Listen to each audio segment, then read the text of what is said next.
Ada banyak penemuan dalam dunia sains yang dapat berkontribusi besar bagi umat manusia, mulai dari dunia kedokteran, akademi, penelitian luar angkasa, hingga teknologi-teknologi yang membantu kehidupan manusia. Namun sayangnya, tidak semua penemuan sains dapat digunakan untuk perdamaian dunia. Beberapa di antaranya bahkan digunakan untuk tujuan peperangan.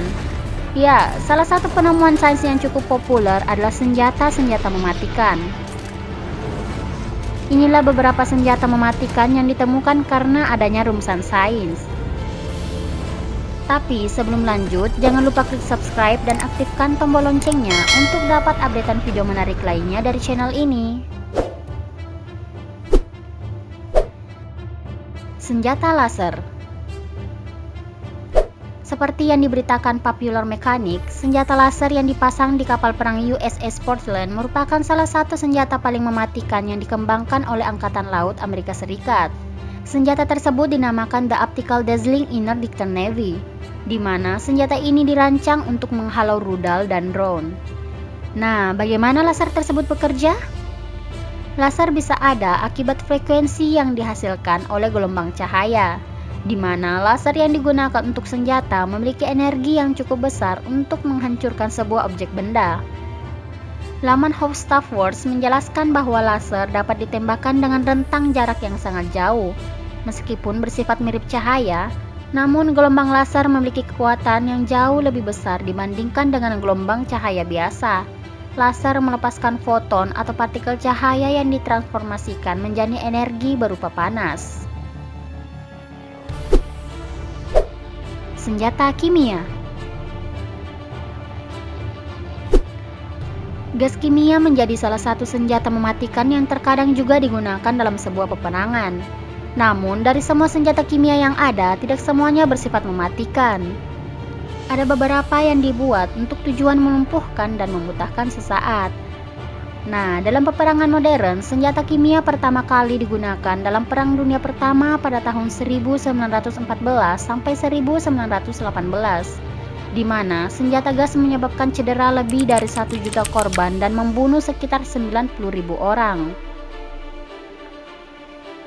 Bertahun-tahun kemudian, senjata kimia telah digunakan berkali-kali, terutama dalam Perang Iran-Irak pada tahun 1980 sampai 1988. Selain itu, Amerika Serikat dan Uni Soviet selama dekade konfrontasi mereka dalam Perang Dingin pada tahun 1945 sampai 1991 membangun sejumlah besar persediaan senjata kimia.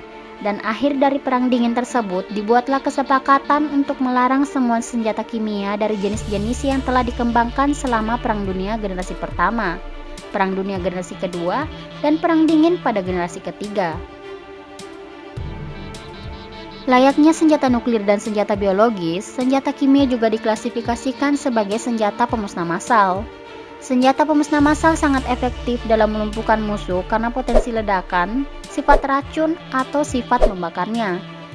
Senjata kimia dapat tersebar luas dalam bentuk gas, cair, dan padat, dan dapat dengan mudah menimpa banyak orang selain dari target yang diinginkan.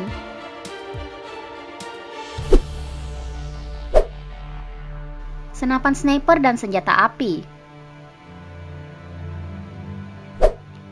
Senapan sniper adalah sebuah senjata yang digunakan untuk menembak jarak jauh. Laman Small Wars Journal mencatat bahwa seorang sniper atau penembak runduk dapat membunuh targetnya dengan sangat efektif. Jika senapan laras panjang M14 dan M16 memiliki banyak kesalahan dalam setiap bidikannya, di mana rata-rata ada 200.000 peluru untuk membunuh satu target, maka sniper hanya membutuhkan rata-rata 1,3 peluru untuk melakukan tugas yang sama. Tentu saja, senapan sniper dan senjata-senjata api lainnya bekerja berdasarkan beberapa teori fisika. Salah satu sistem kerja senjata api mengandalkan prinsip termodinamika. Dalam prinsip tersebut, dijelaskan bahwa dengan energi yang kecil dapat menghasilkan sebuah energi atau dampak yang besar. Inilah yang mendasari dibuatnya senjata api.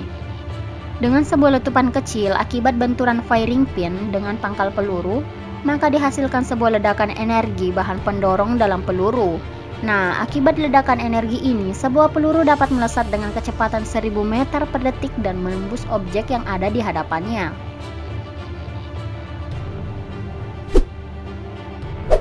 Bom atom. Senjata nuklir telah menjadi salah satu senjata yang dianggap momok atau menakutkan karena dampaknya yang sangat mematikan. Contoh senjata nuklir yang pernah digunakan dalam peperangan adalah bom atom yang dijatuhkan di Hiroshima dan Nagasaki pada saat Perang Dunia Kedua. Akibatnya, dalam hitungan detik sebuah kota dapat rata dengan tanah beserta dengan seluruh kehidupan di dalamnya. Bom atom dibuat berdasarkan ilmu sains di bidang fisika dan kimia, yakni pemisahan inti antara neutron dan nukleus pada partikel atom.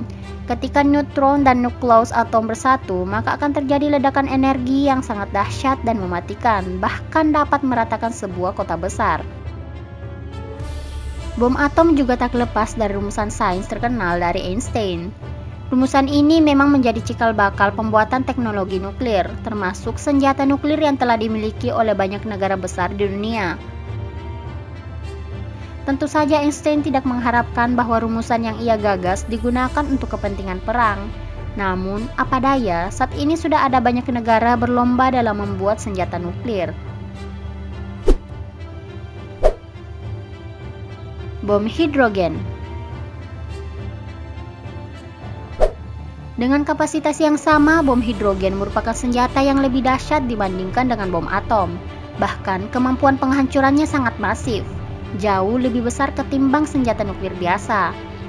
Amerika pernah melakukan uji coba bom hidrogen pada tahun 1954 di wilayah dekat Kepulauan Marshall. Selain itu, Korea Utara juga sempat beberapa kali mencoba bom hidrogen buatan mereka. Bom ini juga dikenal dengan sebutan bom termonuklir, di mana ada reaksi fusi nuklir di dalamnya yang akan membentuk helium. Secara mendasar, bom hidrogen juga melibatkan reaksi inti yang terjadi pada partikel-partikel atom. Namun, cara kerjanya sangat berbeda dengan bom atom biasa. Jika bom atom menggunakan prinsip fisi pada partikel atom, bom hidrogen menggunakan prinsip fusi, yakni pembentukan dua partikel subatom yang diperoleh dari penggabungan inti atom. Proses fusi pada bom hidrogen akan mengakibatkan sebuah lonjakan energi yang sangat besar, di mana lonjakan tersebut akan meledakkan partikel-partikel lainnya. Karena dampaknya yang begitu mematikan dan berbahaya bagi dunia, bom hidrogen telah dilarang penggunaannya untuk perang. Sampai saat ini, bom hidrogen adalah senjata tunggal paling berbahaya yang pernah diciptakan oleh manusia di zaman modern.